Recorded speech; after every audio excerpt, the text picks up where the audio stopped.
Hello and welcome to another episode of the Deep Dive podcast. My name is Sanya and I will be your host, and today we will talk a lot about online shopping, consumer behavior, and beyond.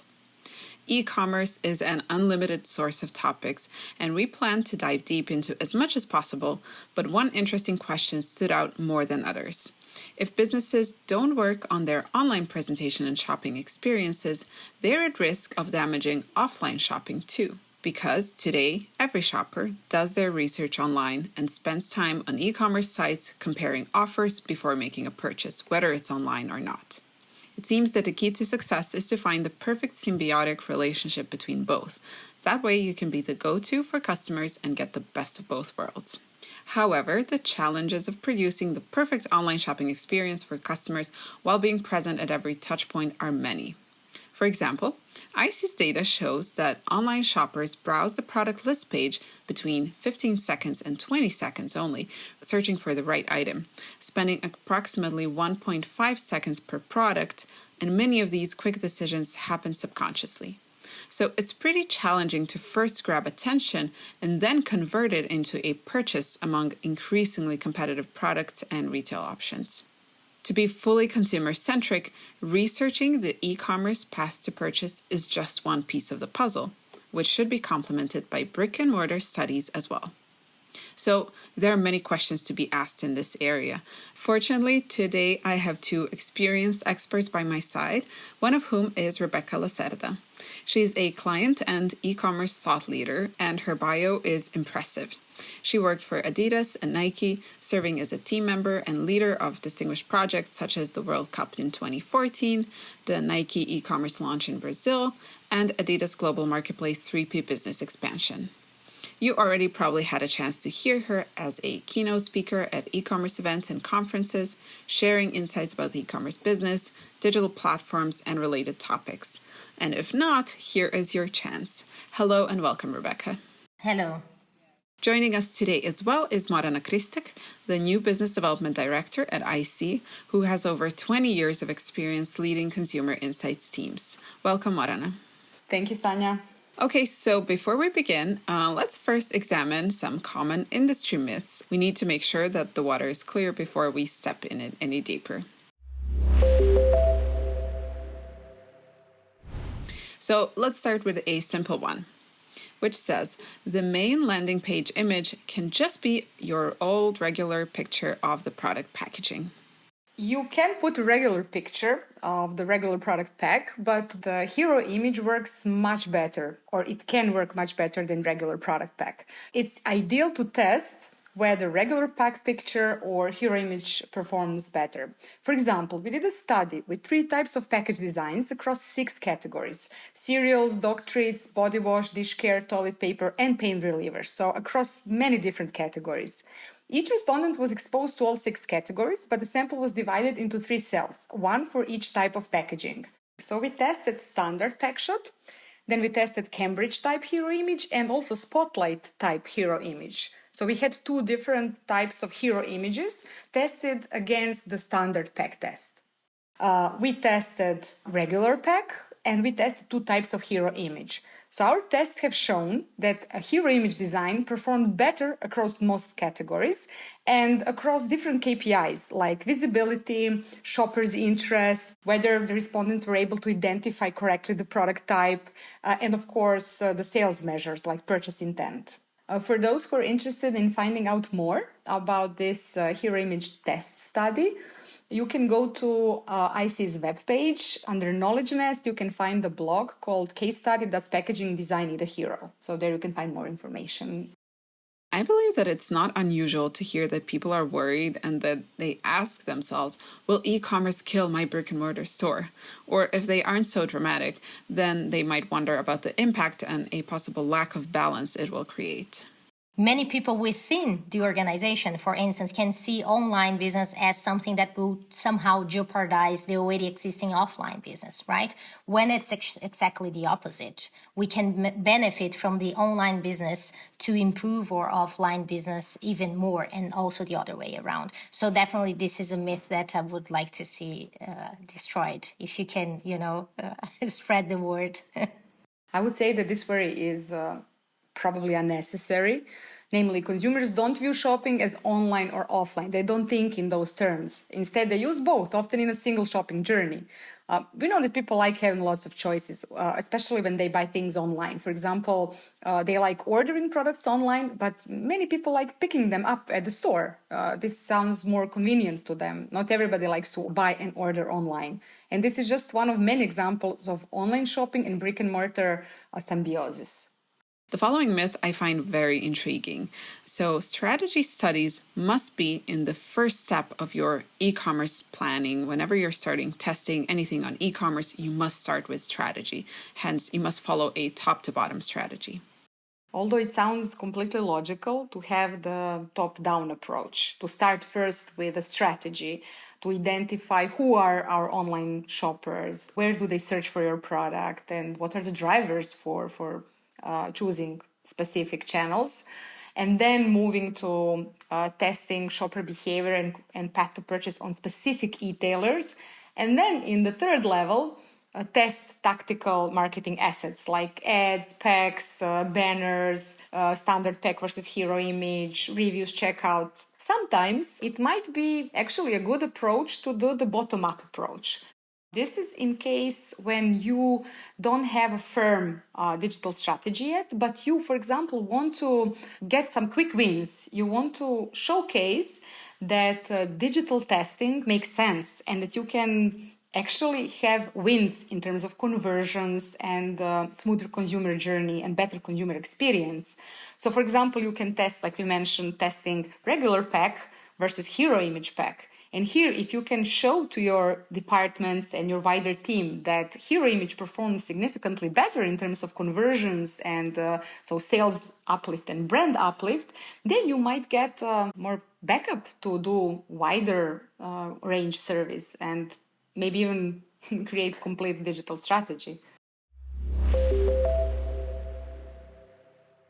My first question for you, Rebecca, is since you have rich experience working in this field in many different geographies, obviously we know there are many differences among them, but what are the ones that stood out for you when it comes to approaches to e-commerce in different markets? Well, I would say that in these modern days, you don't see a lot of big differences simply because of globalization, right? So everyone has access to the same sort of technology and so on. I think that what brings the biggest differences are actually cultural aspects, like how people in Asia will approach the things as consumers and also as employees implementing a certain strategy or making use of a certain technology. Therefore, although most of the technologies available right now are more or less the same across the globe, you will see different approaches and experiences across the globe as well. So if you look into how a Chinese online marketplace or e-commerce looks like versus how this same experience will look in the US or in Europe, it could look completely different. So you already have in China things like live commerce, where they will actually promote live videos where they are kind of selling the whole assortment that they have available. And it's quite interesting how this mimics the experience that you have in a offline store where you have a seller talking about a product to you, not only reading the description that is there or looking at the pictures, but someone showcasing the product and talking about the product to you. There's also an aspect in terms of development of the markets. So naturally, Chinese market is more developed than the Western markets on that sense. And I think this also has to do with cultural aspects because the consumer is more open to new things and less resistant to those new technologies. So whereas in Germany, for instance, we are very, very resistant to new technologies. People are afraid of sharing their data. They do not trust in the companies and so on and so forth. The cultural aspects are the one playing the biggest roles here because in terms of technology, platforms, and so on, across the globe, it's more or less the same. What really changes are the people who are implementing those strategies, making use of those technologies, and the people consuming this sort of content, technology, and so on and so forth. A Chinese consumer will behave differently than a European consumer, and you will even have influencers that will behave completely different or will come from a completely different background across those different regions. It also reminds me of like showrooms in a way, in like a very vintage kind of way, where it's like, okay, let me describe this to you, and it's a kind of a personalized experience. And I wonder when Europe is going to hop on that train when it comes to that. And you also mentioned market development and like the stages of market development. When you're in a market that is not as developed and you want to work on an e-commerce strategy, what would be the first thing that you need to do, and what's the role of market research or consumer research if you're in that position? For well-developed and underdeveloped markets, the approach is the same. You need to map the market. So at least this is my approach. So when I come into a new market or a new company or a new business or whatever, I think that you need to make sense out of the landscape that you are seeing, right? So who is this consumer? What are the consumers looking for? What are the relevant players in the segment or industry I'm playing in? For e-commerce particularly, it's super important to map this landscape and also keep tracking it because it changes dramatically in really no time. And on that sense, I do believe that market research is very, very important because this helps you out to make sense out of this landscape. Usually my approach towards it is to do at least a simple map of relevant players and the consumer. So who are these consumers? What are they looking for? Who are the players? Who are my competitors? Which are the platforms that will actually complement somehow the sort of assortment that I'm offering or the sort of service or experience that I'm offering through my platform? And then how are those players positioned in terms of pricing, brand positioning, brand potential, and so on and so forth. So how do you approach testing online, and how do you connect it to buying research for offline settings? So basically not just testing for e-commerce, but then when you compare it to your previous experience, you worked with merchandising and other industries which are not so digital. So how do you compare those two? Well, I would say that testing online is cheaper and easier. So you can run A/B tests quickly and with low investments. I would say that one is able to do a small test online, and this helps you to actually drive your big investment. So then you could go to more complex tests. Whereas offline, this is a bit trickier because offline, the tests tend to be more expensive. So you have like searches where you would need to really approach the consumer. You could do something like mystery shopper, which is someone going to the store and having the experience as if they were a consumer, and then you need to pay a person to do that and so on. So I would say that the scalability that e-commerce gives us is really, really amazing because you can do those small tests and you can actually drive how you will implement your strategy and even go further and do more complex tests. And you can even try to leverage some of those tests to your offline experience, depending on how the consumer behaves and depending on the sort of conclusions you can get from these small online tests. You can kind of feed the decision making that you do for your offline business. It's about understanding the consumer in the end. So wherever they're shopping, it's kind of trying to understand the same people. But yeah, also another scalable way that we do research when it comes to offline context, but we do it scalable and online, is a virtual shopping. So that's another way where you can kind of create a context that looks like the real thing and that tests for things that are happening offline, but we actually kind of capture a mass of inputs and we gather insights that way as well. And now, if you allow me, I would like to take you to a specific category, for example, luxury goods. When it comes to luxury online and selling it online, how do you go about translating an offline shopping experience that is so specific into an online one when kind of online shopping is the great equalizer in a way, and yet you want to retain some of this experience? How would you go about that?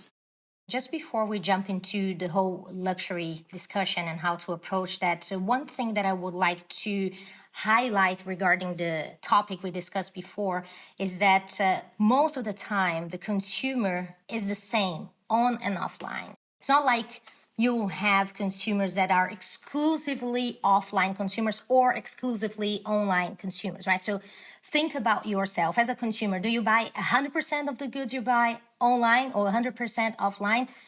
Not likely, right? So most of us will have this kind of, I will go online for certain sort of products and offline for certain different type of products because I want to try or whatever. So when we go testing, one thing that we should bear in mind is that we are talking about the same consumer. This whole separation that we do between on and offline as if they were completely separate worlds is not very accurate, because nowadays what we have is a hybrid experience with a hybrid consumer who many times research or search for the product online already knowing that they will buy offline, or someone who will go to shop and will try a product will not make the decision at that moment, but then they will go and they will buy online afterwards. You know what I mean? Therefore, it's very important to go back to one of the questions that we discussed before when we said we should map the landscape.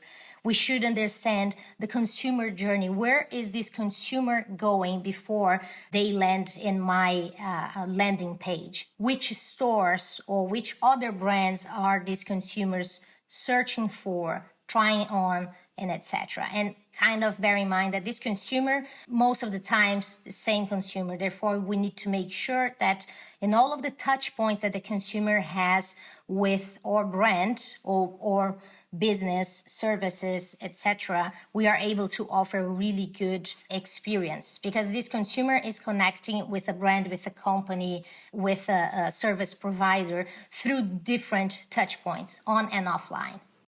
Obviously, these types of research need to feed into each other, and it's not a separate universe. And obviously, as a good researcher, you should kind of connect all of these, like you said. That's perfect. Yeah, you can go on with the luxury goods. I'm really curious to pick your brains on that. All right. Now, talking about luxury is quite tricky, right? I think it's because of it that not many brands are really good at it. And also there's an aspect of what people looking for luxury are actually searching for, right? Usually this has to do with status. It has to do with having something that no one else has, right? So luxury brands are brands that are able to offer something that no one else is offering to someone exclusively. So how to mimic this online? And it's quite tricky. One of the things that some luxury brands are doing, and they're doing this really well for a while, is regarding to the packaging. So when you buy something that is a luxury good, it comes in this beautiful package. Many times it comes with a note that was written by someone, can like handwriting note or something like that. These things, they are kind of small things, but they actually support the whole uniqueness that the luxury market needs to offer to the consumer. And naturally, this is way easier to offer offline than online. I mean, at least up until now. Because offline, you can serve a glass of champagne to your consumer when they come in the store. You will really have someone dedicated. And many times it's not only one person, it's more than one person serving a single consumer coming into a physical store. Whereas when you are online, the consumer is kind of by themselves there, right? They are searching, they are browsing, and so on.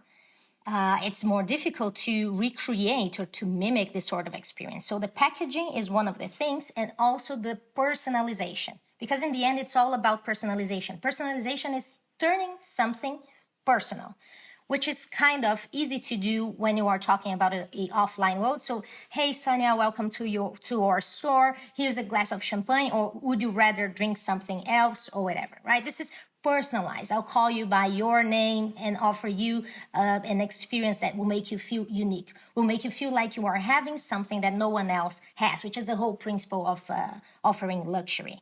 And personalization can also take place online because you already have technology where you are able to personalize the homepage that a certain consumer has in your online shop. So depending on that consumer's behavior, you are able to personalize the homepage and so on. And then the investment in personalization should go way higher than it would go in a regular market, which is not luxury, right? Also, offering exclusive products. Exclusive products is something very important to luxury because having access to something that no one has access to. So offering the exclusive products and offering exclusive products to someone specifically. And this sort of nudging, kind of notifications that you will send to a consumer. Hey, Sonia, here's this product that we curated exclusively for you, and so on and so forth. But anyhow, it is still trickier. And I can think about one good example, which is a Chinese player. It's called Tmall Luxury Pavilion. And they are really nailing this whole offering luxury experience to their consumers. And I mean, if people who are listening to this podcast have the time, Google it. It's Tmall Luxury Pavilion. And then you will see that they are, first of all, they were able to convince Hermès and Chanel to sell their products on their platform, which is a multi-brand platform, which is a e-marketplace. This is something quite new, and they already live for something like 3 years. Maybe a couple of months or a couple of years from now, we should have this same sort of experience in Europe and in the US at least. For the end of this segment, can you tell us about some incoming online shopping trends and what do you think 2024 will bring in regard to innovation when it comes to online shopping? I think that one of the trends that came to stay is the virtual try-on, which is based on augmented reality, right? So you are shopping some shoes, let's say, or clothing or whatever, and you are able to point with your phone to yourself. Let's say it's a shoe, then you point to your feet and you are able to see the shoe virtually already in your foot. It's kind of mimicking the offline experience of trying something on, right? So when you are in a store, you are able to basically put the clothes on or the shoe on or whatever, right? Here in Europe, if you go to Amazon, you are able to find some products already with this virtual try-on possibility, but it's still quite limited because companies need to produce 3D assets, imagery, and so on. But I think that this is definitely something that will become just standard a few years from now. Another thing is on and offline. So how do you connect on and offline experience? And things like, for instance, for those who have Google Voice or Alexa service, for instance, you're cooking and then you realize, I'm out of milk. And then you can simply say, hey, Google, or hey, Alexa, please add milk to my shopping list, And then later on, you go to the supermarket and you have an app in your phone where you already have everything that you told your voice assistant to add to your shopping list, So this is a real connection between on and offline. And what I do believe personally is that although many people say, online is coming and it's going to replace the offline, I do not believe that because we are on and offline beings, I'd say. So I think that the future lies on mixing those two experiences and syncing this in a way that it will benefit the consumer. We should remember that although there are people who will only buy offline, for instance, 90% of purchases start with a search. So even people who buy offline will search online before. So we need to make sure that our own offline business is helping each other. You kind of create this map that we just discussed where you are able to map who are the players, who are the consumers and what we are offering to them and what are the touch points on and offline. And then you are able to play around with the pieces of this puzzle to kind of improve a business leveraging information or leveraging the other business model that you have. And for 2024 specifically, what I'm quite curious about in Europe specifically is the arrival of Chinese players. And now for the first time, as of 2023, we have a couple of Chinese players coming and really investing in the Western world to become also dominating platforms, which is going to be quite interesting because right now we have a setup where you have this big dominant platform, which is Amazon, and everything else, right? In the US, for instance, for every $2 that are sold, one was sold through Amazon, right? So what's going to happen in this market when you have such big dominant players from China coming in and also trying to get a slice of this market? So I think that this is something quite interesting to watch out along 2024. Yeah, that's something that we should definitely keep an eye on. It's fascinating to see it develop and like such a different context arriving here. And yeah, I also want to go back to something what you said, and I think has really, really hit the nail on the head with like on and offline. It's not an or, it's like the competitive advantage really lays in just like players that are able to do it as seamlessly as possible, I think, like with the fewest steps possible, with no interruptions between these two worlds, connecting them. Well, I think we provided a lot of food for thought on online and offline shopping and kind of how they tie in together. So maybe now we can talk about some insights that are personally interesting to us and that arouse our curiosity and make us think about them once in a while. What are those for you, Rebecca?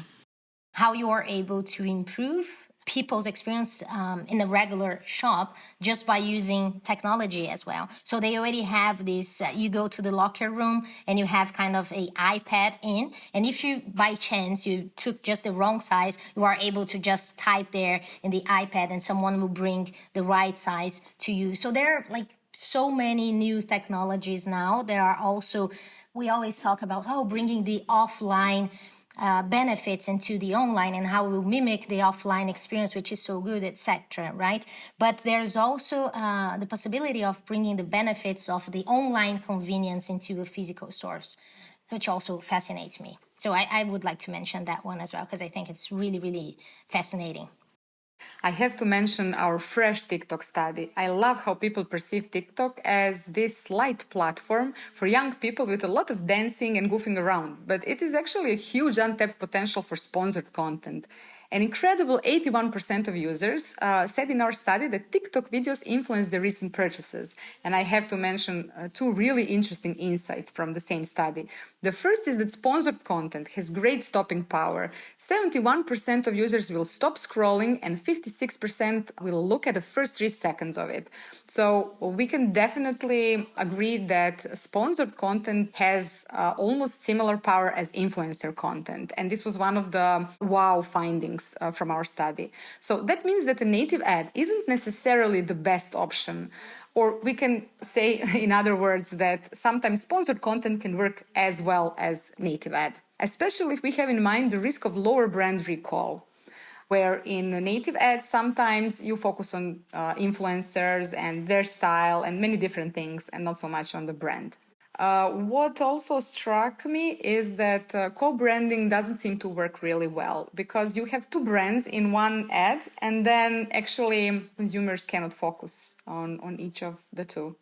And our recommendation would be not to use co-branding in one ad on TikTok. So our recommendation is focus on one.